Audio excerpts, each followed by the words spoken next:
a partir do versículo 25.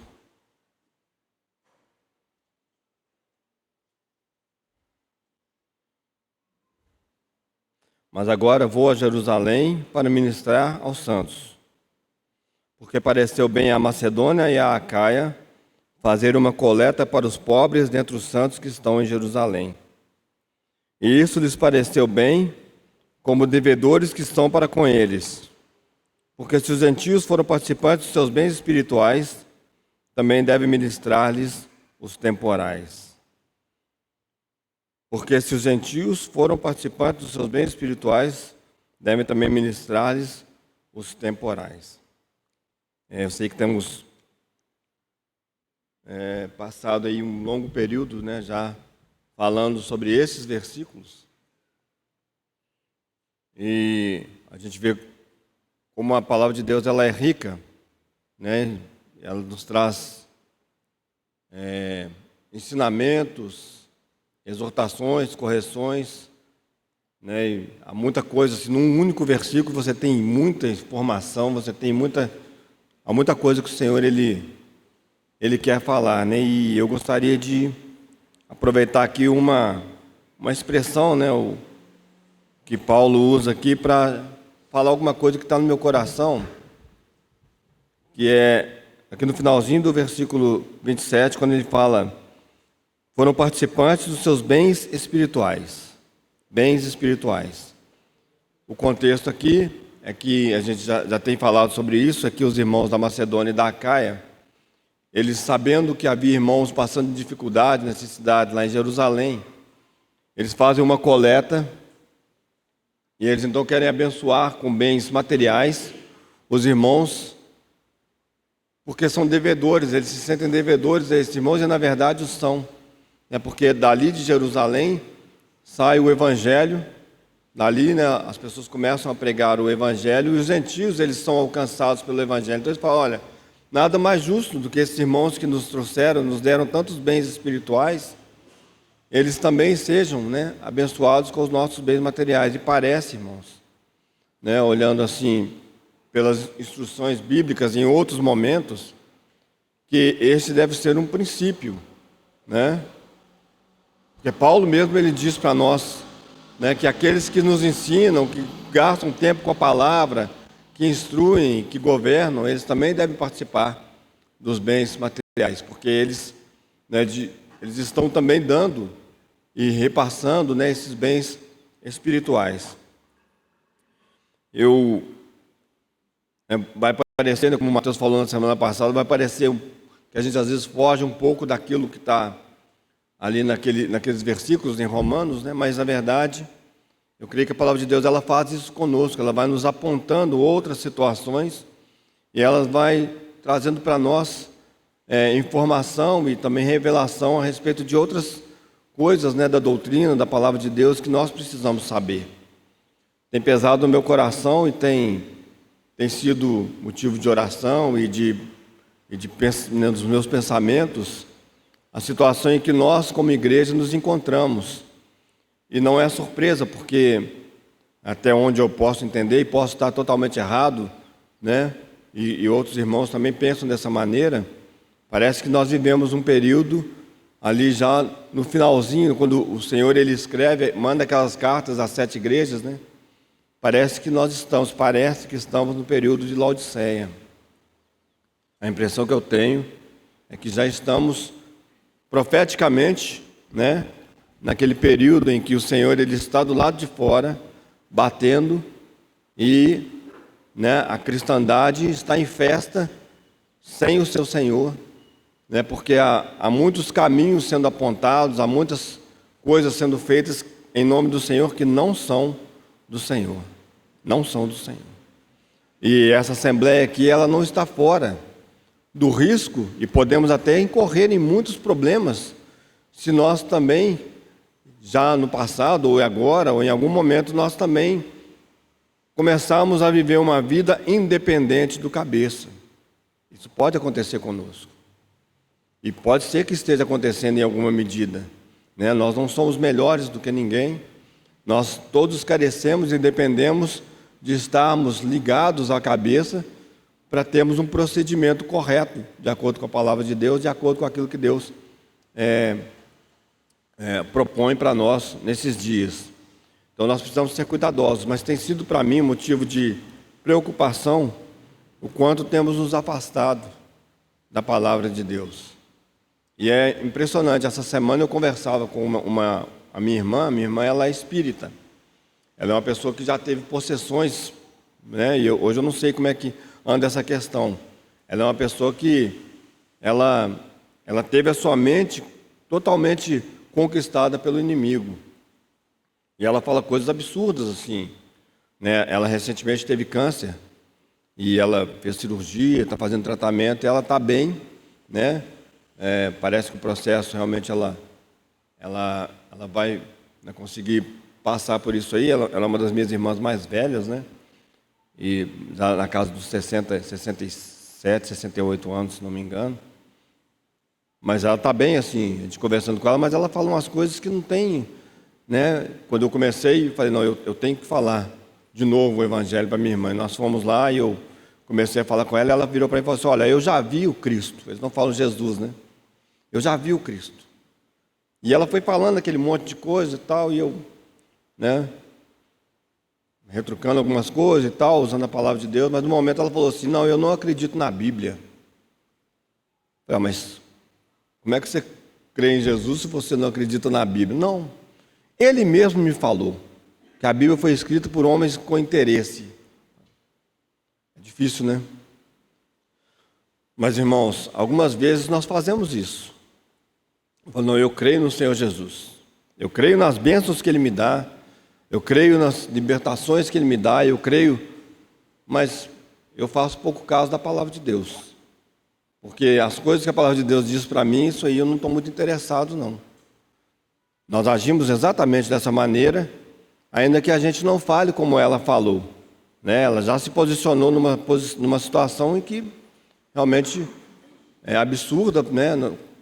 Pela maneira como nós cremos, mas nós às vezes também fazemos da mesma maneira. Nós manifestamos uma crença no Senhor Jesus Cristo, mas nós não obedecemos a sua palavra. E aí, irmãos, esse tem sido o encargo do meu coração para essa manhã, se eu conseguir falar tudo hoje, né? Se não, talvez mais uma sessão, mas a questão relacionada com esses bens espirituais. O que seriam esses bens espirituais?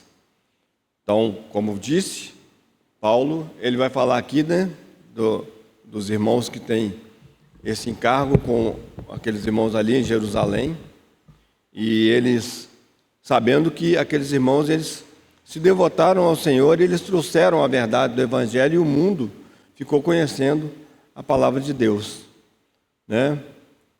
Só que o risco que nós temos, e aí é o assunto que eu quero, a linha de pensamento que eu gostaria de abordar com os irmãos aqui, e hoje pela manhã aqui, né, mais cedo, o Pablo já trouxe muito do que eu gostaria de falar, é exatamente essa questão dos bens espirituais que se iniciam, entre aspas, né, ou que chegam àquelas pessoas através de Jerusalém. Mas a coisa é bem mais antiga do que nós sabemos disso, né, bem mais. O Evangelho já havia sido pregado pelo próprio Deus lá no jardim, né? E aqui, quando o Senhor Jesus vem, Ele manifesta, então, ele dá testemunho, Ele é o cumprimento dessa verdade. Se nós voltarmos aí, né, os Evangelhos, queria ler o Evangelho de Mateus, alguns versículos lá. Já foi até falado aqui agora mais cedo, mas no capítulo 3,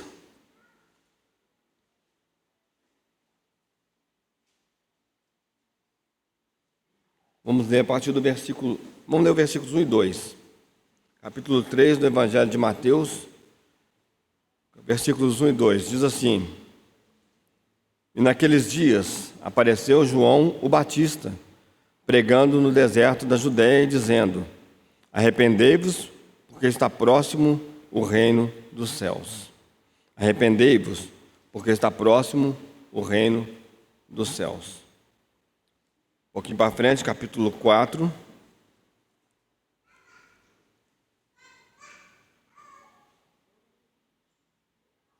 A partir do versículo 12 do capítulo 4.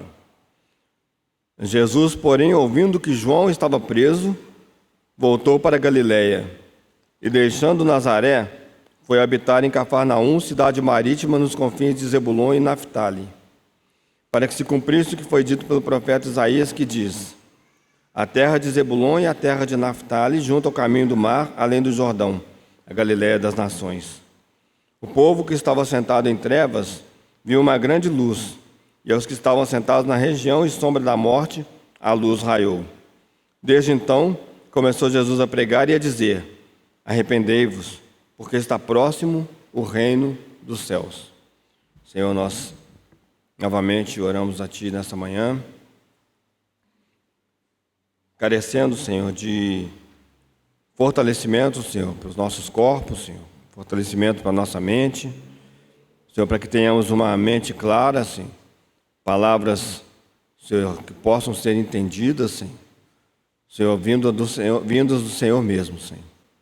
Nós rogamos a Ti nessa manhã que o Senhor nos fortaleça, rogamos a Ti, Senhor, que o Senhor nos livre agora dos ataques malignos, Senhor, como nessa manhã já temos ouvido, o Senhor é que nos justifica.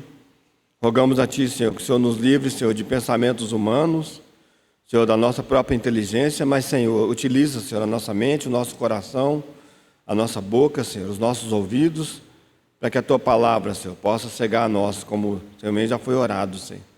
Precisamos, Senhor, novamente do Senhor, Senhor, da Tua unção e da Tua revelação. Senhor, dá-nos graça, Senhor, conduza-nos, Senhor.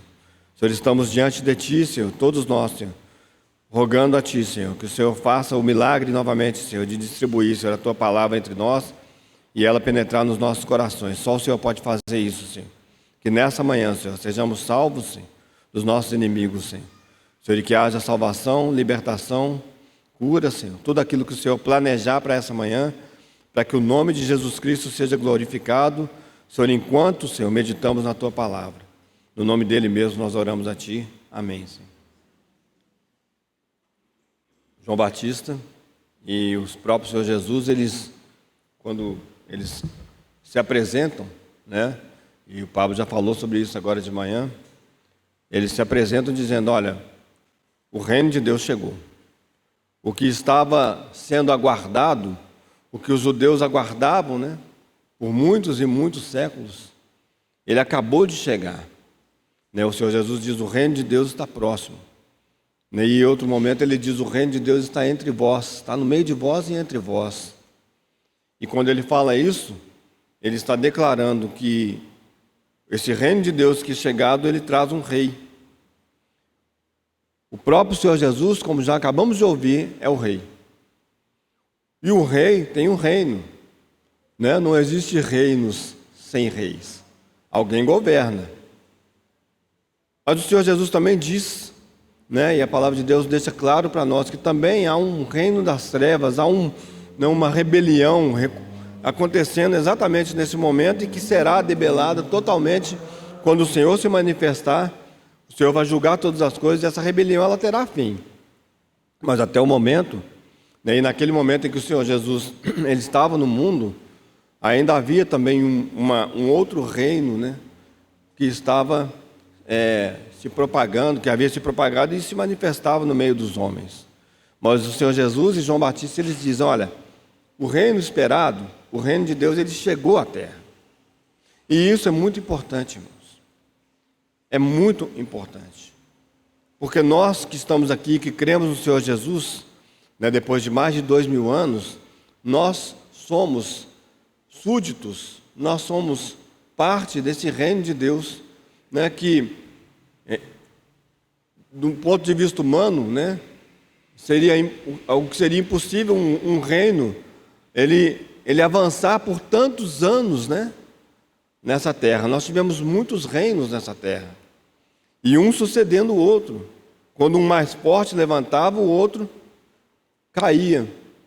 O reino de Deus, embora ele seja um reino, entre aspas, silencioso, né, e obviamente ainda não visto claramente, não visto de maneira visível pelas pessoas, ele é visto pela fé.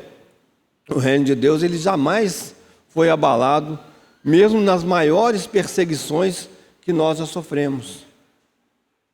Porque o seu rei, o rei desse reino, ele é imbatível. Ele não pode ser derrotado. Ele já morreu. E aí pode-se pensar que em algum momento, né, esse reino ele iria acabar. Né? O rei ele foi morto.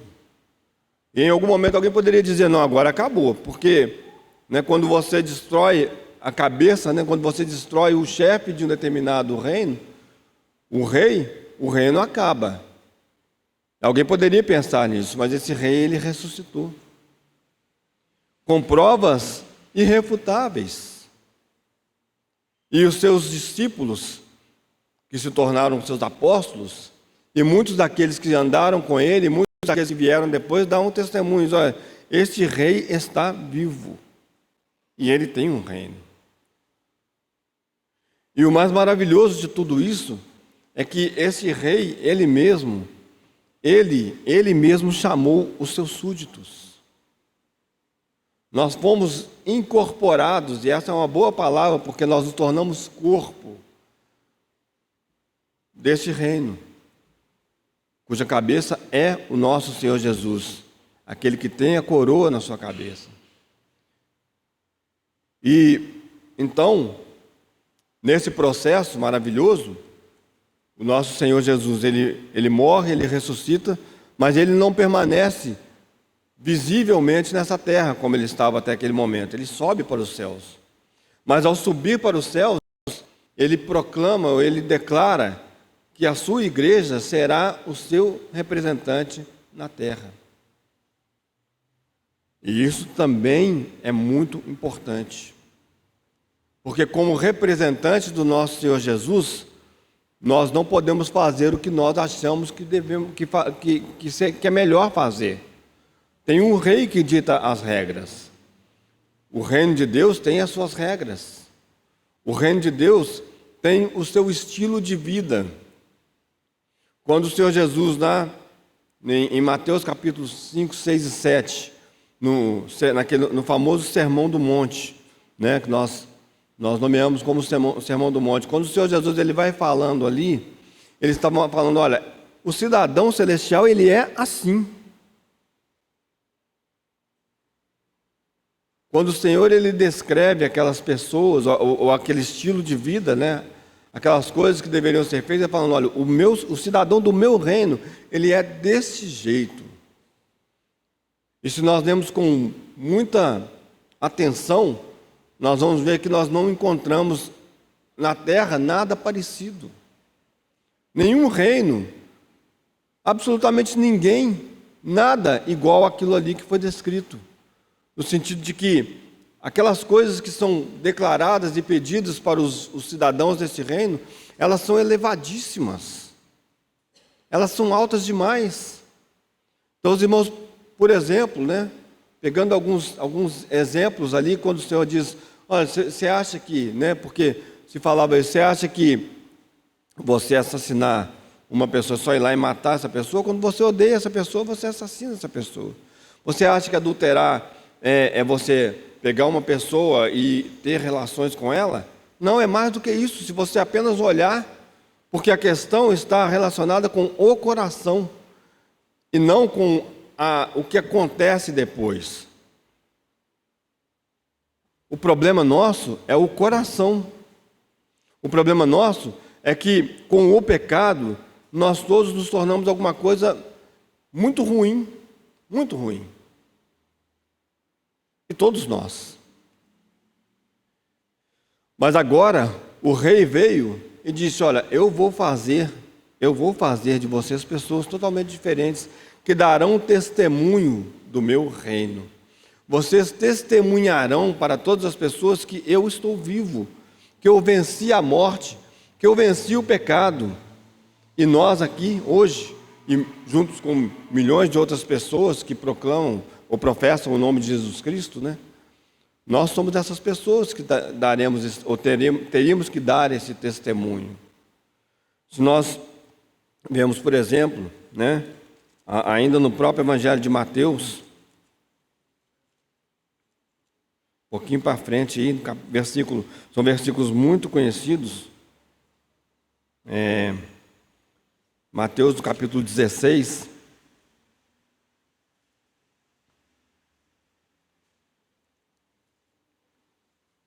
Né, aquela confissão de Pedro, que nós conhecemos tão bem. Então, diz assim, Mateus capítulo 16, a partir do versículo 13.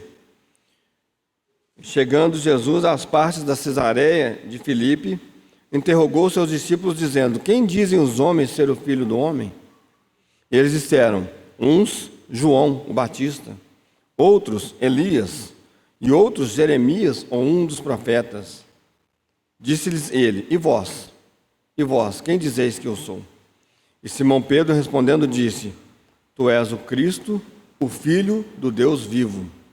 E Jesus respondendo disse-lhe: bem-aventurado és tu, Simão Barjonas, porque tu não revelou a carne e o sangue, mas meu Pai que está nos céus.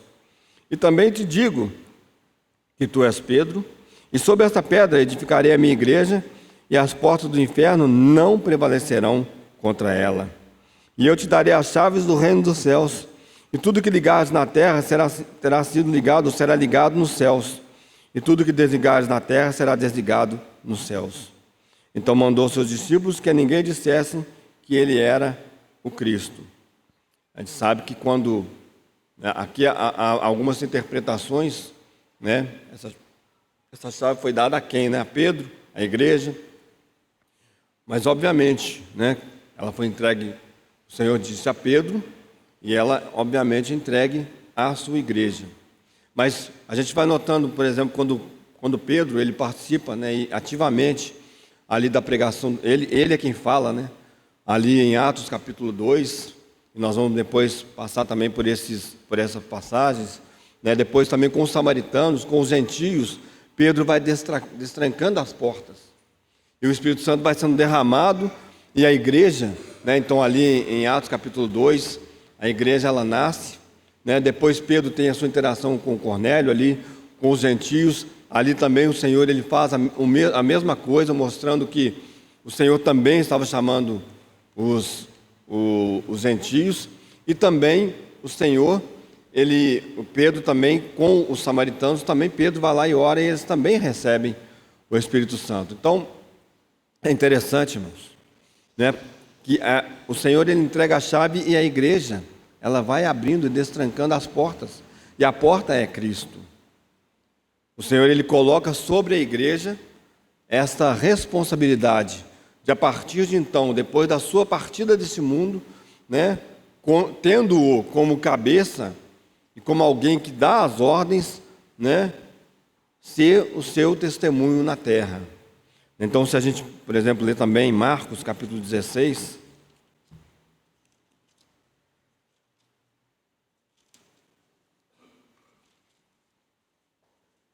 finalzinho do Evangelho, né, de Marcos,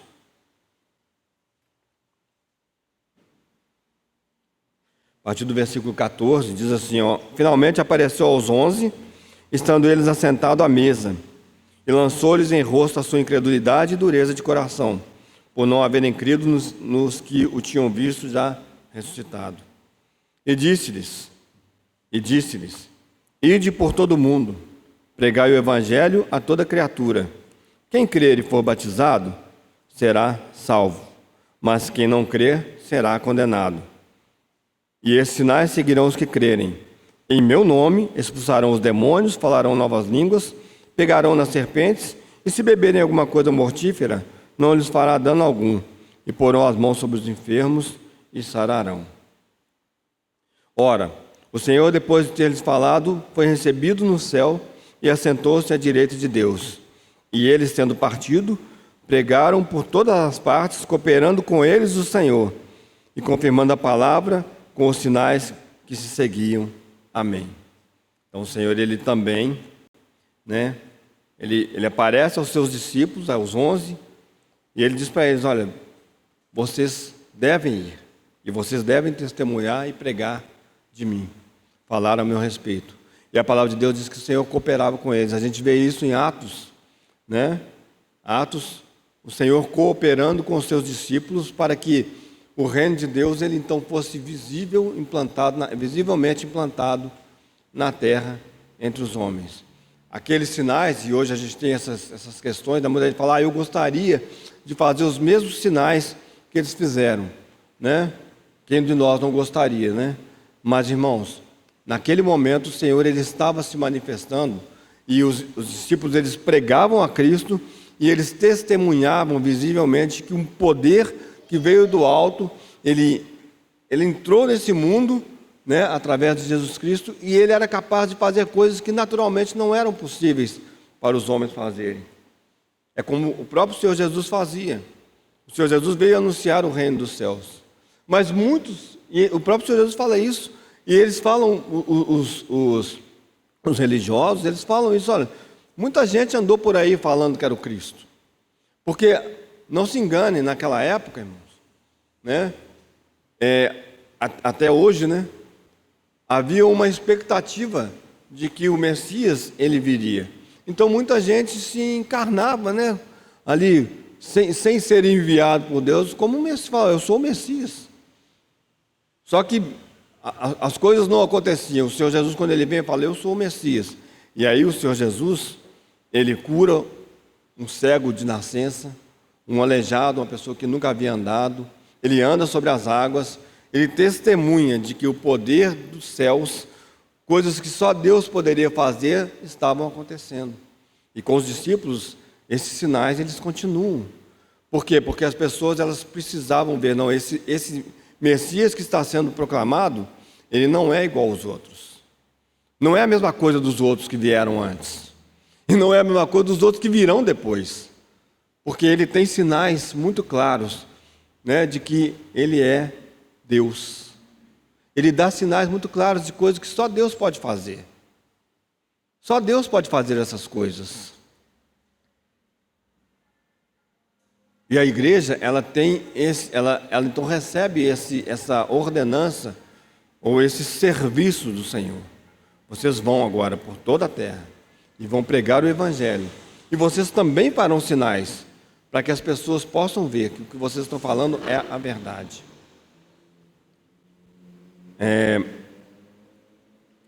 A igreja, para a igreja, foi dado um serviço espiritual muito, muito importante e do qual nós, infelizmente, temos nos afastado.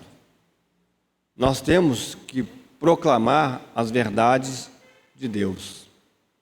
Nós temos que testemunhar sobre Jesus Cristo. E quando os irmãos ali da Macedônia e Acaia, eles têm essa, né, eles então falam, não, nós precisamos retribuir os bens espirituais que esses irmãos mandaram, porque eles viram isso. Eles viram que a luz, ela raiou, ela brilhou sobre a terra, e eles foram iluminados. Irmãos, como é bom, né? E a gente sabe disso, como é maravilhoso quando a gente está no meio de uma tempestade, né? De uma situação terrível na nossa vida, de algo que nos abate, nos transtorna, e há uma palavra que ela vem, né?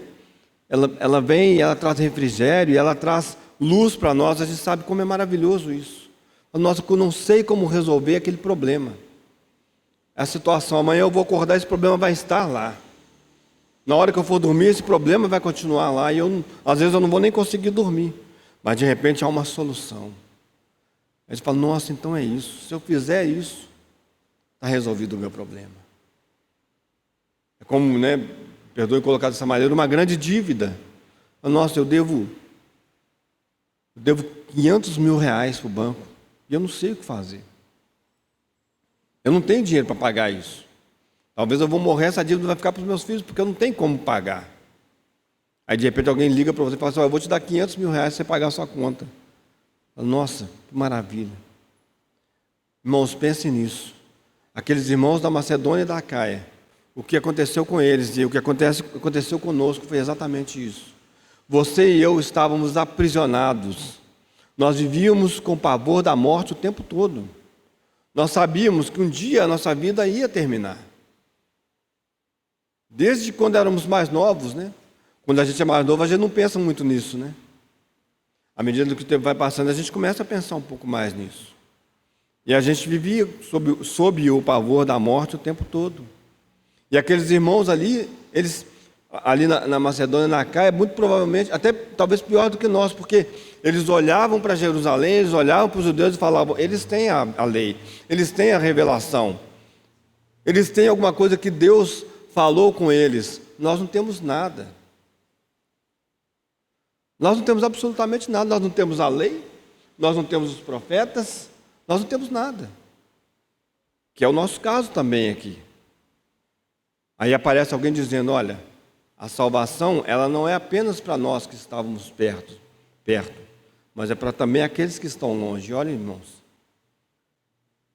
o que isso fez no coração daquelas pessoas, falando, nós precisamos retribuir. Nós precisamos dar alguma coisa para esses irmãos, porque olha como eles se deram por nós. E não era simples, irmãos. Sabe por quê? Porque os irmãos ali da Macedônia e da Acaia, como os irmãos de outras partes do mundo, sabiam das perseguições que aqueles irmãos estavam sofrendo. Os irmãos acham que a história, aquelas histórias dos discípulos sendo presos, alguns sendo mortos, sendo maltratados, do próprio Senhor Jesus, não chegavam até essas pessoas. Essas pessoas, elas guardaram o Evangelho e elas publicaram o Evangelho com um custo muito alto.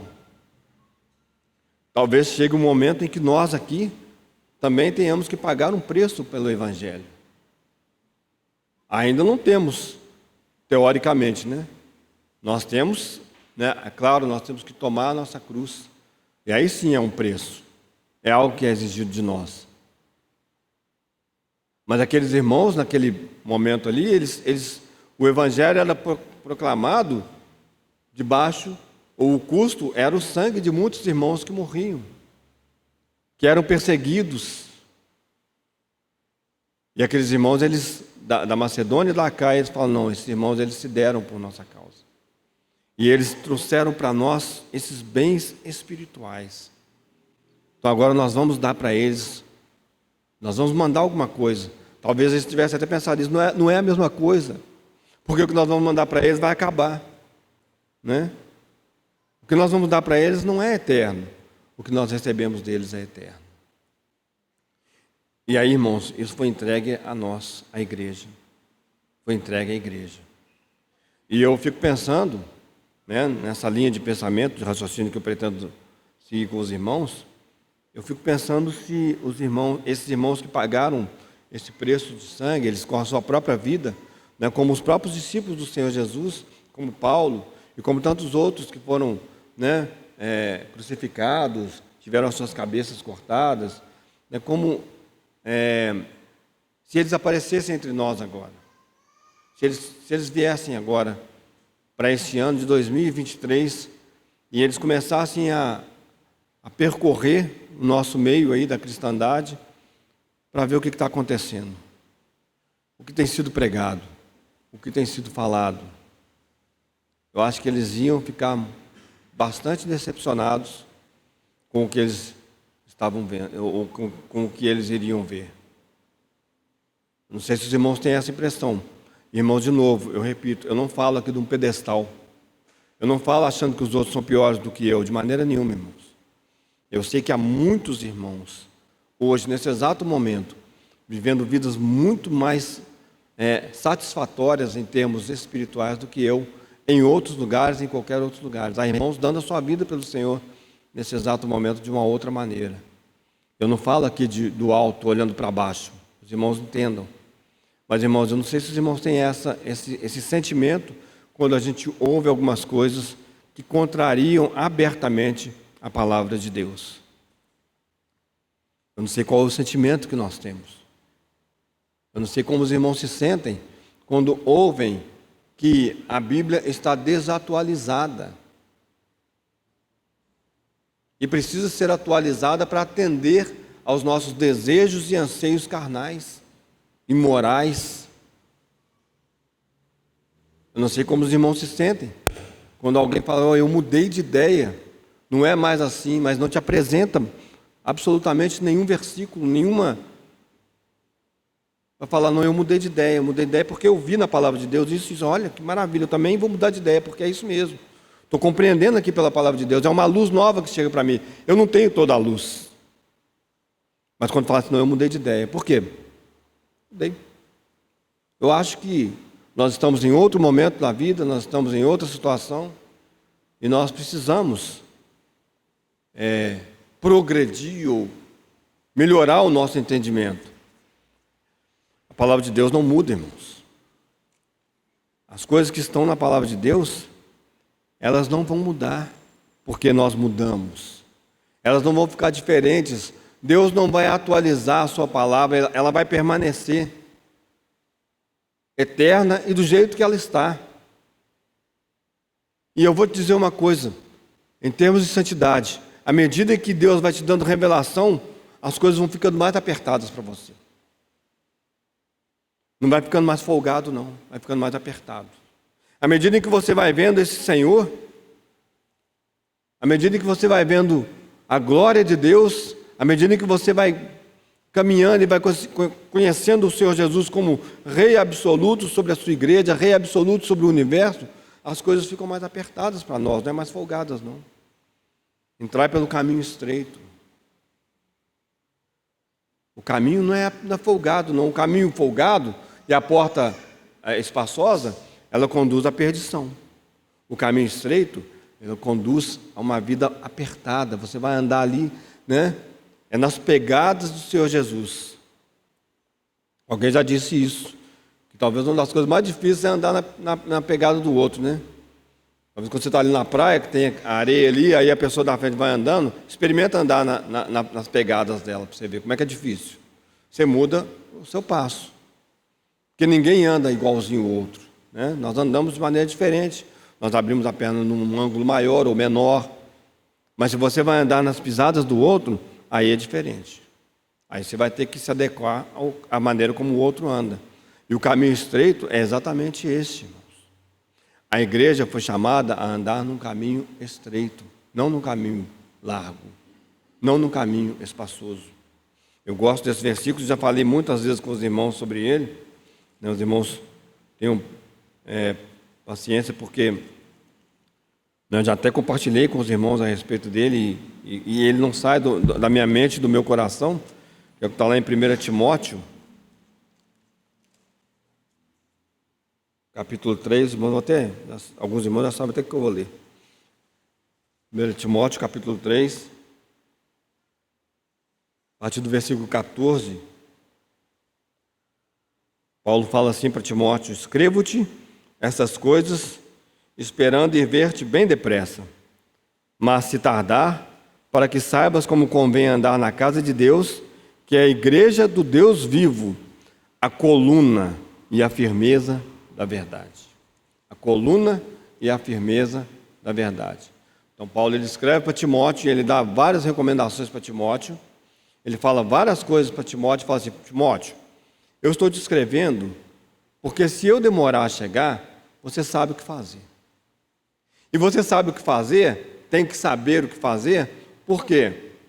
Porque você está falando aí, você está testemunhando da igreja, né? A igreja do Deus vivo, que é a coluna e a firmeza da verdade." Irmãos, não brinque com a igreja. Não brinque com as coisas de Deus.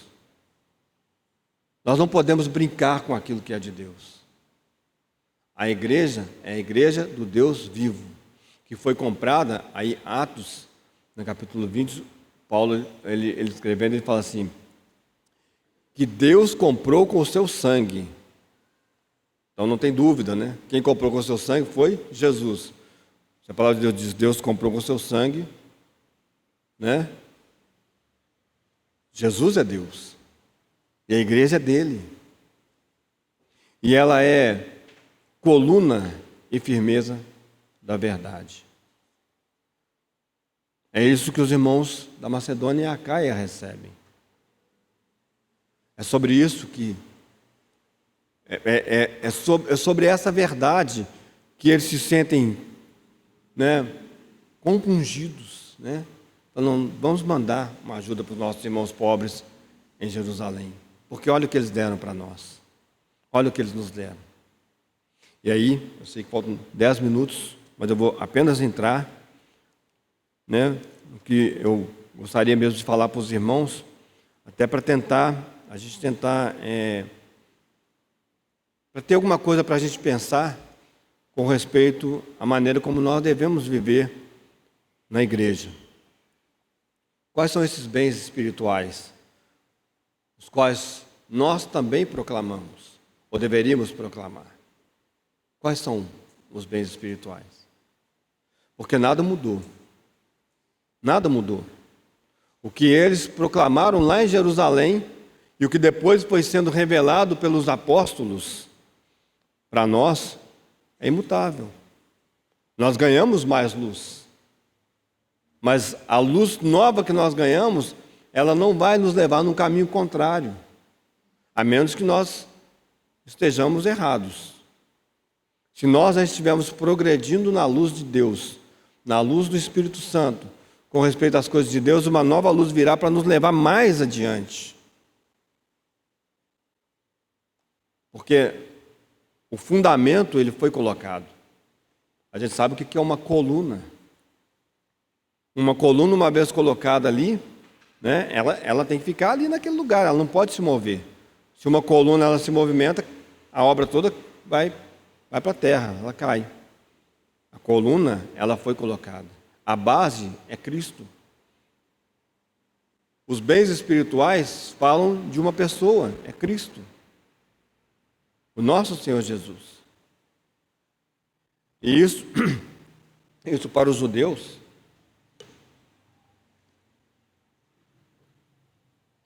quando essas verdades chegam para nós,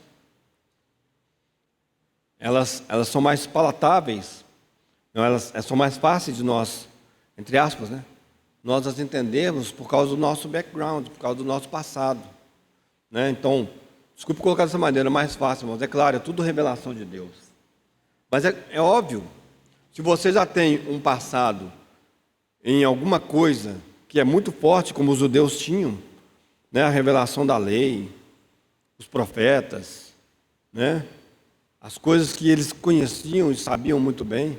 Se você tem essas verdades, alguma coisa que vem depois fica um pouco mais difícil. Ainda mais se tratando de uma revelação de Deus um pouco ou muito diferente da que eles esperavam. O Messias para eles não era uma pessoa como o Senhor Jesus, absolutamente. Era uma pessoa que viria como Davi, como Moisés, como muitos outros do Velho Testamento que os livrariam, né? Os livrariam dos tormentos e das situações humanas. Os livrariam de Roma, fariam deles uma grande nação de novo. Era esse o pensamento a respeito do Messias. Quando o Messias vem dizendo, olha, eu vou ser crucificado, eu vou ser levado, eu vou ser morto. E de fato isso acontece, é muito difícil, irmãos, para eles entenderem essa verdade. Isso para Paulo, né, para Saulo de Tarso, né, foi algo quase que um parto, né? Porque Saulo, melhor do que muitos, né, ou talvez todos da sua geração ali, ele conhecia muito bem a história e ele sabia, né? Ele sabia do que se proclamava. O Senhor Jeová, Ele é o único Deus, não há outro. Só há um Deus. Parecem umas pessoas falando assim, tem um Deus andando sobre a terra aqui, né? O Senhor Jesus aparece falando, eu e o Pai somos um. Eu faço o que o Pai me manda fazer, porque eu e Ele somos um. A nossa mente é a mesma, nosso coração é o mesmo. E quando o Senhor Jesus falava essas coisas, para nós, às vezes, a gente não entende muito bem a letra, né? Porque aqui para nós é um pouco frio, no sentido de que a gente não está vendo as situações. Mas os judeus, eles entendiam perfeitamente o que o Senhor Jesus estava falando. Eles entendiam que Jesus estava falando assim: eu sou Deus. Eu sou Deus. E muitas vezes eles pegaram em pedras para apedrejá-lo. Por quê? Está blasfemando. Porque ouve, ó Israel, há um só Deus. O Messias não pode ser Deus porque só tem um Deus. Ele é alguém enviado por Deus. O Senhor Jesus falou assim: não, eu, o próprio Deus, eu estou aqui. Eu sou o próprio Deus. Quem comer da minha carne e beber do meu sangue, vai viver. E aí fica difícil para eles entenderem. E Saulo, ouvindo aquelas coisas, né? E vendo aquelas coisas acontecerem, para ele revirou o estômago dele e falou: não, esse povo tem que morrer. Esses blasfemos, né? E depois é interessante porque quando ele vai falar lá em Atos, né, na sua defesa, ele fala: eu que era blasfemo e perseguidor. Eu era blasfemo e perseguidor, porque eu não entendia. Mas quando naquele dia lá, a luz brilha sobre Saulo, e ele começa, então, os olhos dele são abertos para ele ver Jesus, e não é uma coisa pequena, porque quando ele vê o Senhor Jesus, né, é algo assim, que ali tudo que Saulo conhecia a respeito de Deus, tudo que ele conhecia a respeito da lei, ele enxerga aquilo como o cumprimento em uma pessoa, que é o Senhor Jesus. E Paulo, ele, de maneira muito clara, ele fala isso para nós nas suas cartas. Então, para os judeus, né, muito mais do que para nós, não era uma coisa muito simples. Para nós também não é. Nós que também vemos de alguns contextos, né? Mas nós não temos a lei, ou não tínhamos a lei. Nós não tínhamos os profetas, né? Sei nem se os gentios, é claro que alguns gentios sim, né? Ali no dia lá de Pentecostes havia pessoas prosélitos, havia pessoas de outros lugares ali, né? Que nós vamos até ler depois aqui, não hoje, não vai dar tempo, mas havia pessoas ali que estavam buscando a Deus. E aí Deus, ele se revela para essas pessoas. E é isso que os irmãos da Macedônia e da Acaia receberam. É isso, esses bens espirituais que eles receberam dos irmãos ali. O que eu gostaria de comentar com os irmãos, e a gente vai entrar nisso na semana que vem, não vou entrar nisso hoje, não vai dar tempo, mas só deixando para os irmãos pensarem a respeito, é o seguinte: por que, ou como foi, ou onde foi que o Senhor nos deu permissão para sair alterando as coisas? Quando foi que o Senhor Jesus falou assim: olha, o que está para trás, o que eu instituí através dos meus apóstolos, mudou, não precisa mais obedecer, não precisa mais fazer. Quando foi que isso aconteceu? Onde isso aconteceu? E como isso aconteceu? Pense nisso, irmãos. Nós também recebemos os bens espirituais. Nós, como gentios, nós recebemos essa bênção de Deus, né, que se revela ao seu povo, que não o recebeu, mas a todos quantos o receberam, e nós o recebemos pela graça e pela misericórdia dele, porque ele nos chamou, fomos feitos filhos de Deus. E agora nós precisamos prestar atenção com muita diligência às verdades que nos foram pregadas, para que em tempo algum nos desviemos dela. Porque se a palavra pregada pelos anjos, pregada na lei, ela sofria, aquelas pessoas que não obedeciam, sofriam punição, quanto mais nós. Quanto mais nós.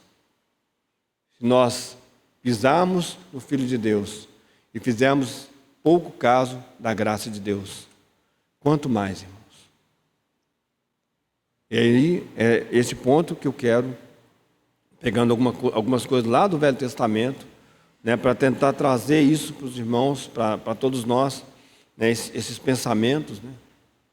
Nós tentamos ficarmos firmes, absolutamente firmes naquilo que Deus nos chamou. Quando o Senhor, Ele chama Moisés e fala assim: Moisés, você vai construir o tabernáculo. Mas olha, Moisés, faça exatamente de acordo com a visão que você teve, como foi te mostrado. Não inventa nada, não. Aquilo é um tipo. Porque o Senhor Jesus também, ao instituir a sua igreja, ao trazer a luz, ao trazer essa terra à sua igreja, Ele também vai dizer para nós, espiritualmente, a mesma coisa. Não inventa nada, não. Tem uma cabeça, só uma. Não acha que essa cor aqui ela é ultrapassada, ou esse tipo de pano aqui não, faz do jeitinho, exatamente, Moisés, como foi dito para você fazer. É daquele jeito. E a igreja, irmãos, a coluna e o baluarte, coluna e a firmeza da verdade, é exatamente a mesma coisa. É como se Paulo estivesse falando aqui para Timóteo: Timóteo, o que nós vimos não deve ser mexido. O que nós vimos não deve ser mudado. É exatamente isso mesmo que vai ser feito dessa maneira. E é interessante, irmão, porque ele está falando aqui logo depois de falar de presbíteros, como devem ser os presbíteros, de diáconos. Aí, alguns de nós pegamos 2 Timóteo e falamos assim: essas coisas não devem mais ser observadas porque aqui não fala. Por favor. Paulo acaba de dizer para Timóteo: Timóteo, a igreja é a coluna, ela é a coluna, ela é a guardiã da verdade. E essas coisas que eu estou te escrevendo, Timóteo, é para você fazer do jeito que eu estou te falando aí, porque é a revelação de Jesus Cristo. Aí nós nos atrevemos a começar a fazer coisas em nome não sei de quem, para agradar homens. Nós começamos a fazer coisas para... Não. O homossexualismo está indo para vários lugares, está entrando em vários lugares. Vamos dar um jeitinho. Vamos ver se a gente consegue dar um... E vários outros assuntos. E vários outros assuntos. A palavra de Deus nos diz claramente: olha, não tira a cerca do limite que ela está e coloca mais para frente, não. Deixa ela lá. Aquele limite ali é o limite, não passa daquilo, não. E, irmãos, vocês sabem por que é que... Aí é um contraste muito, muito interessante. As pessoas, elas vêm a Cristo porque elas veem essa verdade. Elas veem que há pessoas que foram tiradas desse mundo, não fisicamente, mas elas vivem de uma maneira diferente. Elas oferecem um estilo de vida muito diferente. Elas têm a luz, ou elas são a luz. Elas têm o sal, ou elas são o sal. Essas pessoas é que atraem outras pessoas. Ao mesmo tempo, o contraste é que seremos perseguidos quando formos assim. Também seremos perseguidos quando formos assim. Quando nós falamos: eu não arredo o pé dessa verdade. Então você vai ficar sozinho, fico sozinho, mas eu fico sozinho obedecendo a Deus. Mas eu não vou ficar sozinho. Porque o Senhor separou 7.000 que não se dobraram a Baal.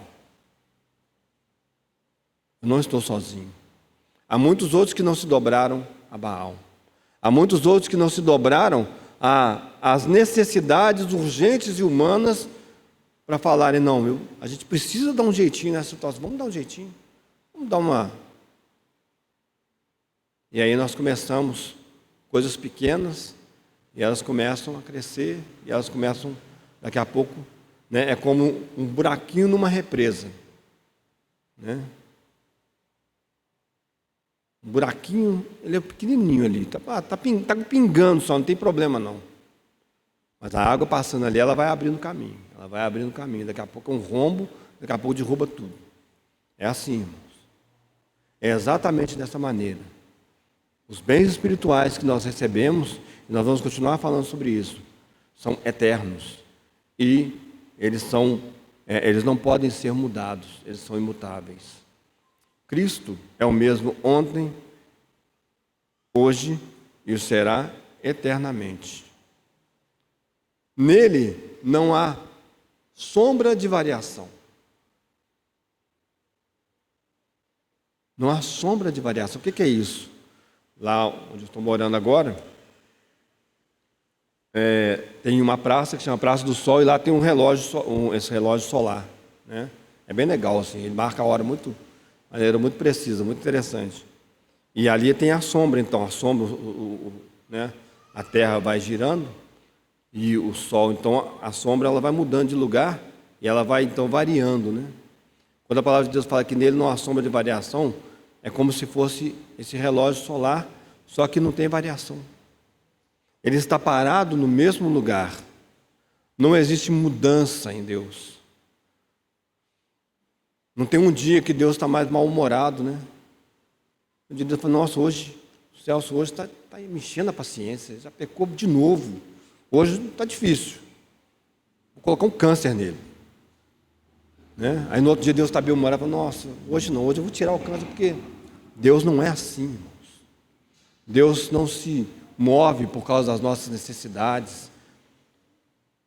Deus não se move por causa das coisas que acontecem nesse mundo. E agora? Agora Deus continua Deus, assentado no trono. E Ele vai cumprir toda a sua vontade. Tudo que Ele propôs a fazer, Ele vai fazer. Porque não tem sombra de variação. Deus é o mesmo. E quando a Bíblia fala que Jesus Cristo é o mesmo ontem, hoje e eternamente, como negar que Jesus Cristo é Deus? Porque só existe um ser no universo que é imutável.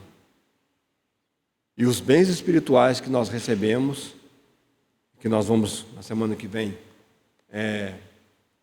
se o Senhor permitir, nos der vida, o Senhor nos der condições de estarmos aqui, continuar falando, eles também são imutáveis, porque eles falam de Deus, eles falam a respeito de Deus. Irmãos, o esforço, né? E não deu tempo de andar muito essa manhã, mas o esforço para esses dias que eu gostaria de fazer é para que nós tentemos parar um pouco e pensar se houve variação nos nossos pensamentos, na nossa maneira de viver, né? Por causa dos ambientes nos quais nós temos vivido, se houve alguma mudança em relação à nossa santidade com Deus, à nossa devoção com Deus. A mudança que tem que haver é que nós devemos persistir muito mais na santificação, na santidade, na nossa perseverança com Deus, no nosso amor a Ele. Essa mudança ela tem que acontecer, nós em direção a Ele. Mas vamos tentar perceber, irmãos, se em algum momento da nossa história mais recente, por causa de várias situações, nós nos afastamos daquilo que era mais importante para nós. E aí eu encerro lembrando disso.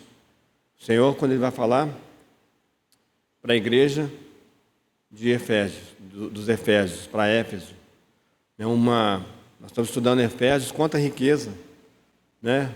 Como Deus Ele falou de uma maneira elevada, né? Naquela carta para os Efésios, né? Não estou fazendo comparação com outros escritos, só estou falando de Efésios aqui. Quando o Senhor Ele vai falar para ele fala assim, olha, vocês se afastaram, vocês deixaram o primeiro amor, vocês se afastaram de mim. Vocês têm obras, vocês provaram, vocês fizeram isso, vocês têm muitas obras. Mas aquele amor ardente que vocês tinham por mim, vocês o perderam. O melhor amor de vocês não é mais para mim. Talvez seja pelas obras, talvez seja por um monte de coisa. Lembra-te de onde caíste. Retorna. E me ama daquela maneira de novo. É sobre isso que eu gostaria que a gente meditasse nesses próximos domingos também. Senhor, nós Temos as nossas limitações, Senhor, limitações físicas, Senhor, limitações de tempo, limitações de palavras, Senhor, de pensamentos. Mas nós estamos aqui confiados em Ti, que não experimenta qualquer limitação agora, Senhor. O Senhor já experimentou por causa de nós, Senhor. Mas o Senhor agora, Senhor, voltou para a posição que o Senhor deveria, o Senhor tem de estar sempre, Senhor. Um Deus ilimitado, Senhor. E nós oramos aqui em nome do nosso Senhor Jesus, que se limitou por nós, Senhor. Para que essa palavra, ela possa de alguma maneira encontrar espaço nos nossos corações, Senhor. Ajuda-nos, Senhor. Nós precisamos urgentemente, Senhor, voltar, Senhor, para o primeiro amor, Senhor. Retornar, Senhor, a esse melhor amor por Ti, Senhor. Livra-nos se temos sido enganados pelo nosso coração, Senhor. E se temos amado mais esse presente século, Senhor, do que a Ti, Senhor. Se temos amado mais, Senhor, a nossa família do que a Ti, Senhor. Se temos amado mais o nosso trabalho do que a Ti, Senhor. Os bens que o Senhor nos dá, materiais, Senhor. Ajuda-nos, Senhor. Senhor, e nos ajuda, Senhor, a voltarmos, Senhor, para esse primeiro amor, o nosso melhor amor, Senhor. Ajuda-nos, Senhor. Estamos necessitados e não sabemos o que fazer, Senhor. Nós só sabemos, Senhor, que se pedirmos a Ti, Senhor, Senhor, o Senhor, e for da Tua vontade, como nós sabemos que é, Senhor, o Senhor é poderoso para fazer isso em nós. Em nome do nosso Salvador bendito, nosso amado Senhor Jesus, nós oramos a Ti. Amém. Só, se os irmãos puderem, durante a semana, né, porque são textos mais longos, se os irmãos puderem ler Atos capítulo 2 e também Atos capítulo 7 e 6, 7 e 8. 2, acabou Atos. Vamos poder ler Atos. Mas esses capítulos, principalmente o 2 e o 7, se nós puderem ler, por favor. O Senhor nos conduz.